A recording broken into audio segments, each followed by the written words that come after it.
O grande conflito. Capítulo 2. O valor dos mártires.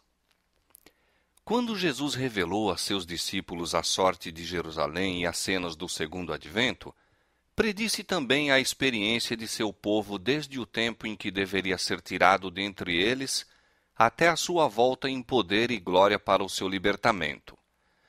Do Monte das Oliveiras, o Salvador contemplou as tempestades prestes a desabar sobre a Igreja Apostólica, e penetrando mais profundamente no futuro, seus olhos divisaram os terríveis e devastadores vendavais que deveriam açoitar seus seguidores nos vindouros séculos de trevas e perseguição.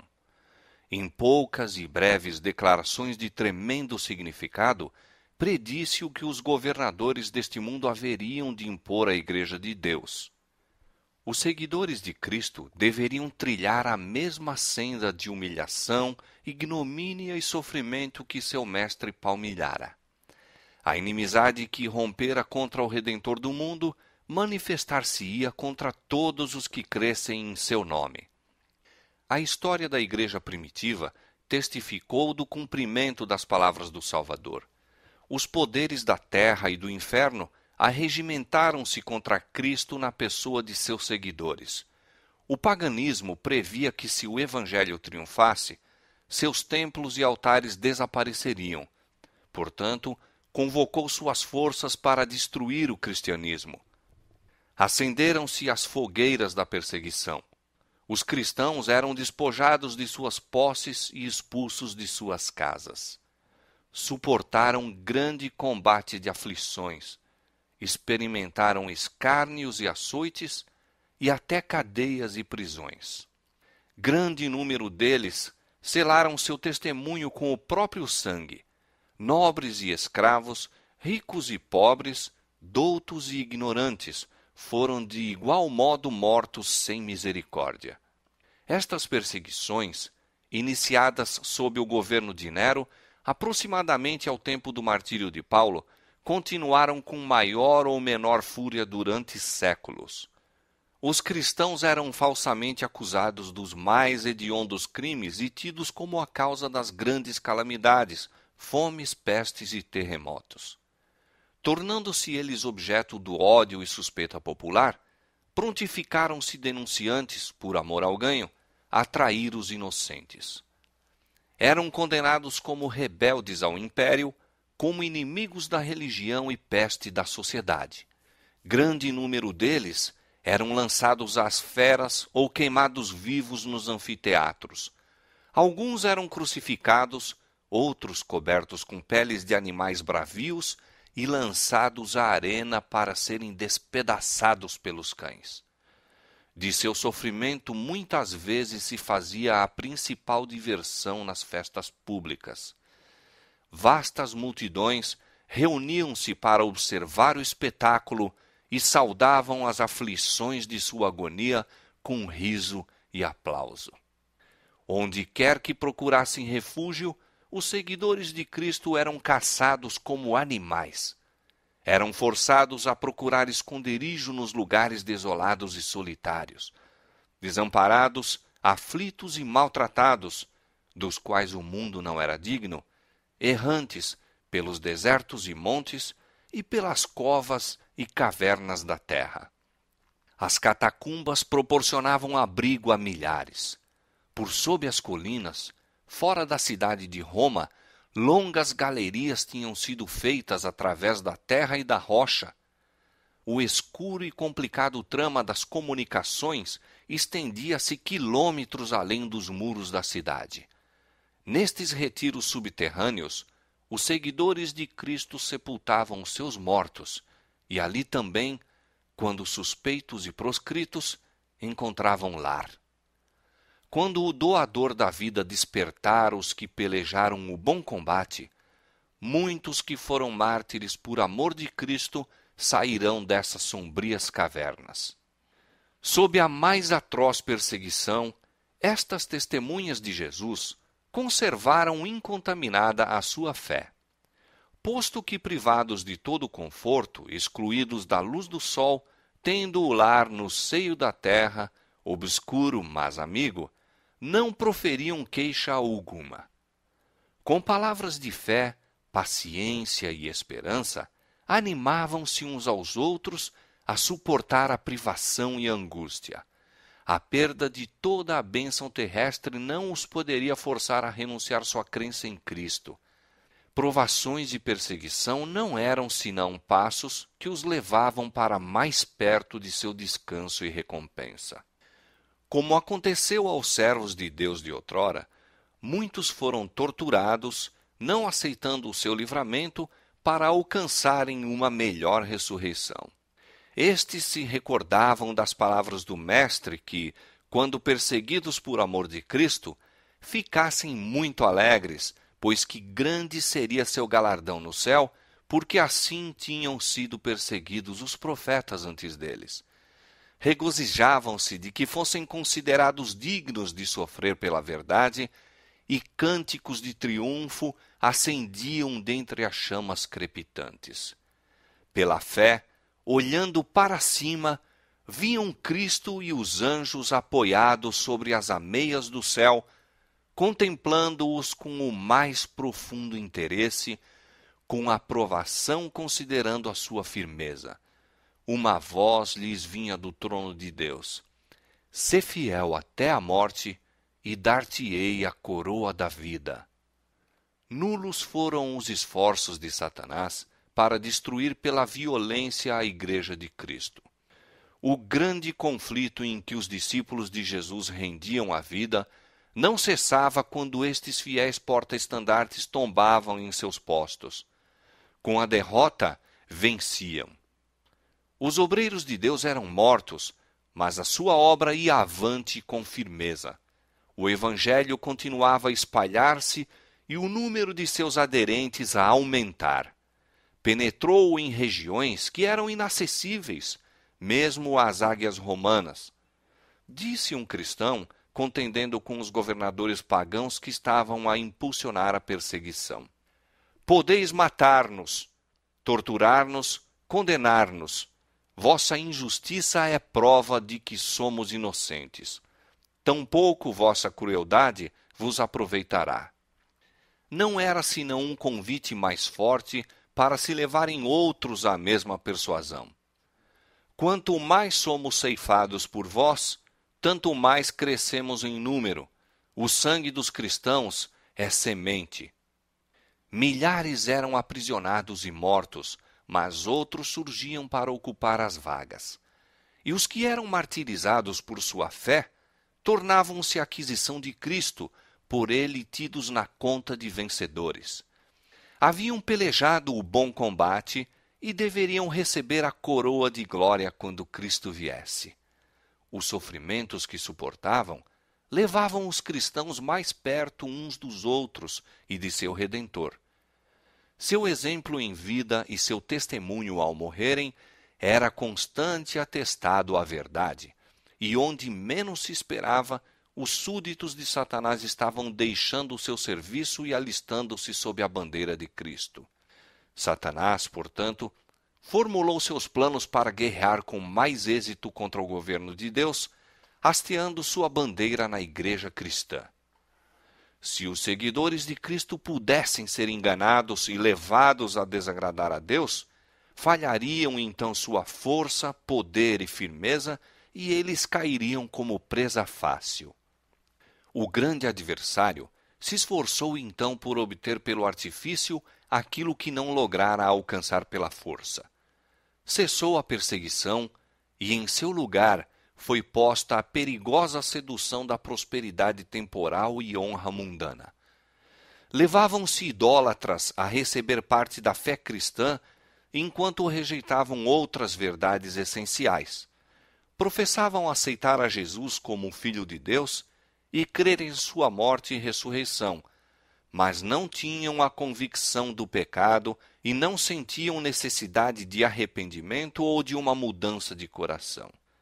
Com algumas concessões de sua parte, propuseram que os cristãos fizessem outras também, para que todos pudessem unir-se sob a plataforma da crença em Cristo. A igreja naquele tempo encontrava-se em terrível perigo. Prisão, tortura, fogo e espada eram bênçãos em comparação com isto. Alguns dos cristãos permaneceram firmes, declarando que não transigiriam. Outros eram favoráveis a que cedessem ou modificassem alguns característicos de sua fé e se unissem aos que haviam aceito parte do cristianismo, insistindo em que este poderia ser o meio para a completa conversão. Foi um tempo de profunda angústia para os fiéis seguidores de Cristo. Sob a capa de pretenso cristianismo, Satanás se estava insinuando na igreja a fim de corromper-lhe a fé e desviar-lhe a mente da palavra da verdade. A maioria dos cristãos finalmente consistiu em baixar a norma, formando-se uma união entre o cristianismo e o paganismo. Posto que os adoradores de ídolos professassem estar convertidos e unidos à igreja, apegavam-se ainda à idolatria, mudando apenas os objetos de culto pelas imagens de Jesus e mesmo de Maria e dos santos. O fermento vil da idolatria, assim trazido para a igreja, continuou a obra funesta. Doutrinas errôneas, ritos supersticiosos e cerimônias idolátricas foram incorporados em sua fé e culto. Unindo-se os seguidores de Cristo aos idólatras, a religião cristã se tornou corrupta e a igreja perdeu sua pureza e poder. Alguns houve, entretanto, que não foram transviados por esses enganos. Mantinham-se ainda fiéis ao autor da verdade e adoravam a Deus somente.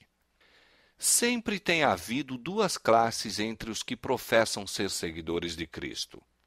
Enquanto uma dessas classes estuda a vida do Salvador e fervorosamente procura corrigir seus defeitos e conformar-se com o modelo, a outra evita as claras e práticas verdades que lhe expõem os erros. Mesmo em sua melhor condição, a igreja não se compôs unicamente dos verdadeiros, puros e sinceros. Nosso Salvador ensinou que os que voluntariamente condescendem com o pecado não devem ser recebidos na igreja. Todavia ligou a si homens que eram falhos de caráter e concedeu-lhes os benefícios de seus ensinos e exemplos para que tivessem oportunidade de ver seus erros e corrigi-los. Entre os 12 apóstolos havia um traidor. Judas foi aceito, não por causa de seus defeitos de caráter, mas apesar deles. Foi ligado aos discípulos para que, pela instrução e exemplo de Cristo, pudesse aprender o que constitui o caráter cristão e assim ser levado a ver seus erros, para arrepender-se e, pelo auxílio da graça divina, purificar a alma na obediência à verdade. Mas Judas não andou na luz que tão misericordiosamente foi permitido brilhasse sobre ele. Mas Judas não andou na luz que tão misericordiosamente foi permitido brilhasse sobre ele. Pela condescendência com o pecado, atraiu as tentações de Satanás. Seus maus traços de caráter se tornaram predominantes. Rendeu a mente à direção dos poderes das trevas, irava-se quando suas faltas eram reprovadas, sendo assim levado a cometer o terrível crime de trair o Mestre. Assim, todos os que acariciam o mal sob profissão de piedade, odeiam os que lhes perturbam a paz condenando seu caminho de pecado. Quando se apresenta a oportunidade favorável, eles, semelhantes a Judas, traem aos que para seu bem procuram reprová-los. Os apóstolos encontraram na igreja os que professavam piedade, ao mesmo tempo em que secretamente acariciavam a iniquidade. Ananias e Safira desempenharam o papel de enganadores, pretendendo fazer sacrifício total a Deus, quando cobiçosamente estavam retendo uma parte para si.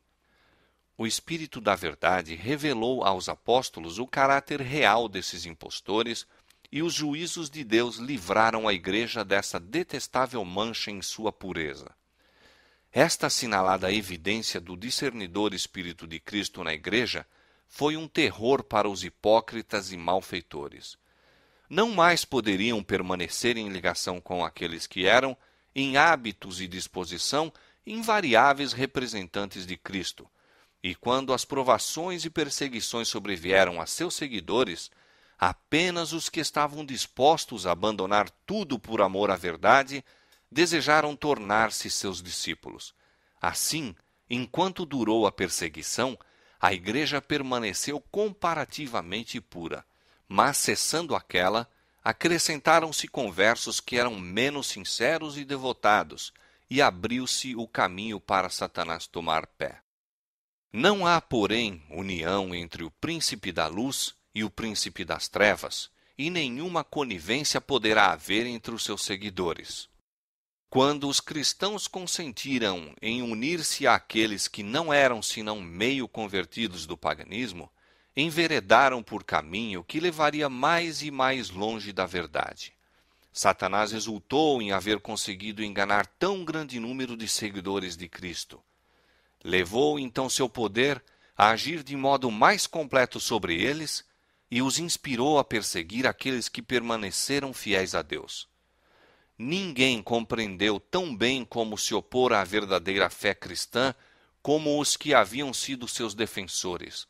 E estes cristãos apóstatas, unindo-se aos companheiros semipagãos, dirigiram seus ataques contra os característicos mais importantes das doutrinas de Cristo. Foi necessária uma luta desesperada por parte daqueles que desejavam ser fiéis, permanecendo firmes contra os governos e abominações que se disfarçavam sob as vestes sacerdotais e se introduziram na igreja. A Escritura Sagrada não era aceita como a norma de fé. A doutrina da liberdade religiosa era chamada heresia, sendo odiados e proscritos seus mantenedores. Depois do longo e tenaz conflito, os poucos fiéis decidiram-se a dissolver toda a união com a igreja apóstata, caso ela ainda recusasse libertar-se da falsidade e idolatria. Viram que a separação era uma necessidade absoluta se desejavam obedecer à palavra de Deus. Não ousavam tolerar erros fatais à sua própria alma e dar exemplo que pusesse em perigo a fé de seus filhos e netos. Para assegurar a paz e a unidade, estavam prontos a fazer qualquer concessão coerente com a fidelidade para com Deus, mas acharam que mesmo a paz seria comprada demasiado caro como sacrifício dos princípios. Se a unidade só pudesse conseguir comprometendo a verdade e a justiça, seria preferível que prevalecessem as diferenças e as consequentes lutas. Bom seria à igreja e ao mundo se os princípios que atuavam naquelas almas inabaláveis revivessem no coração do professo povo de Deus. Há alarmante indiferença em relação às doutrinas que são as colunas da fé cristã. Ganha terreno a opinião de que, em última análise, não são de importância vital. Esta degenerescência está fortalecendo as mãos dos agentes de Satanás, de modo que falsas teorias e enganos fatais, que os fiéis dos séculos passados expunham e combatiam com riscos da própria vida, são hoje considerados com favor por milhares que pretendem ser seguidores de Cristo. Os primitivos cristãos eram, na verdade, um povo peculiar.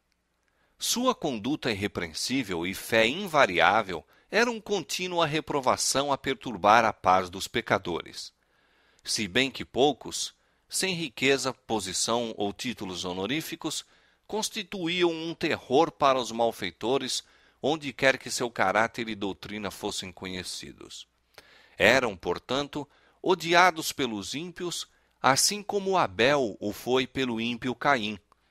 Pela mesma razão por que Caim matou Abel, os que procuravam repelir a restrição do Espírito Santo mataram o povo de Deus. Pelo mesmo motivo foi que os judeus rejeitaram e crucificaram o Salvador, porque a pureza e santidade de seu caráter eram repreensão constante ao egoísmo e corrupção deles. Desde os dias de Cristo até hoje, os fiéis discípulos têm suscitado ódio e oposição dos que amam e seguem os caminhos do pecado. Como, pois, pode o Evangelho ser chamado mensagem de paz? Quando Isaías predisse o nascimento do Messias, conferiu-lhe o título de Príncipe da Paz. Quando os anjos anunciaram aos pastores que Cristo nascera, cantaram sobre as planícies de Belém: Glória a Deus nas alturas, paz na terra, boa vontade para com os homens. Há uma aparente contradição entre estas declarações proféticas e as palavras de Cristo. Não vim trazer paz, mas espada. Mas, entendidas corretamente, ambas estão em perfeita harmonia. O Evangelho é uma mensagem de paz. O cristianismo é um sistema religioso que, recebido e obedecido, espalharia paz, harmonia e felicidade por toda a terra. A religião de Cristo ligará em íntima fraternidade todos os que lhe aceitarem os ensinos. Foi missão de Jesus reconciliar os homens com Deus e assim uns com os outros. Mas o mundo em grande parte se acha sob o domínio de Satanás, o acérrimo adversário de Cristo. O Evangelho apresenta-se-lhes princípios de vida que se acham totalmente em desacordo com seus hábitos e desejos, e eles se erguem em rebelião contra ele. Odeiam a pureza que lhes revela e condena os pecados, e perseguem e destroem os que com eles insistem em suas justas e santas reivindicações. É neste sentido que o Evangelho é chamado uma espada, visto que as elevadas verdades que traz ocasionam o ódio e a contenda. A misteriosa providência que permite sofrerem os justos perseguição às mãos dos ímpios tem sido causa de grande perplexidade a muitos que são fracos na fé. Alguns se dispõem mesmo a lançar de si a confiança em Deus, por permitir ele que os mais vis dos homens prosperem, enquanto os melhores e mais puros são afligidos e atormentados pelo cruel poder daqueles. Como, pergunta-se, pode aquele que é justo e misericordioso, e que também é de poder infinito, tolerar tal injustiça e opressão? É esta uma questão com que nada temos que ver.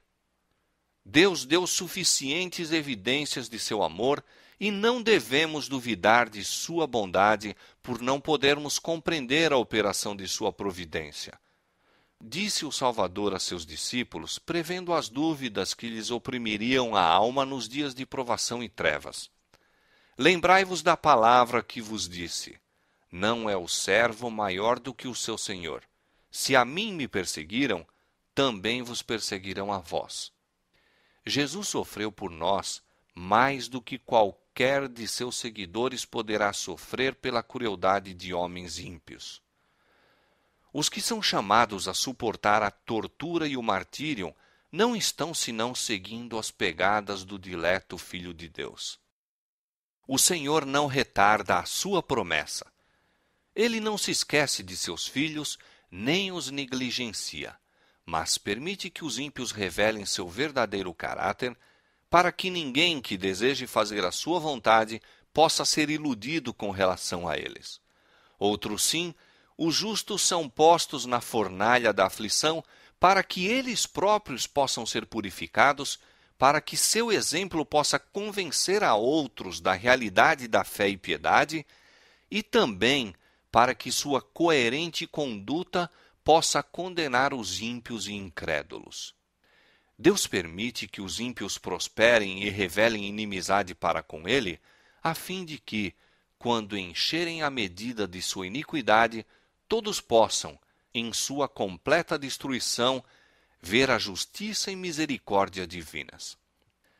Apressa-se o dia de sua vingança, no qual todos os que transgrediram a lei divina e oprimiram o povo de Deus receberão a justa recompensa de suas ações, em que todo ato de crueldade e injustiça para com os fiéis será punido como se fosse feito ao próprio Cristo. Há outra questão mais importante que deveria ocupar a atenção das igrejas de hoje. O apóstolo Paulo declara que todos os que piamente querem viver em Cristo Jesus padecerão perseguições. Por que é, pois, que a perseguição, em grande parte, parece adormentada? A única razão é que a igreja se conformou com a norma do mundo e, portanto, não suscita oposição. A religião que em nosso tempo prevalece não é a do caráter puro e santo que assinalou a fé cristã nos dias de Cristo e seus apóstolos. É unicamente por causa do espírito de transigência com o pecado, por serem as grandes verdades da palavra de Deus tão indiferentemente consideradas, por haver tão pouca piedade vital na igreja, que o cristianismo é aparentemente tão popular no mundo. Haja um reavivamento da fé e poder da igreja primitiva, e o espírito de opressão reviverá, reacendendo-se as fogueiras da perseguição.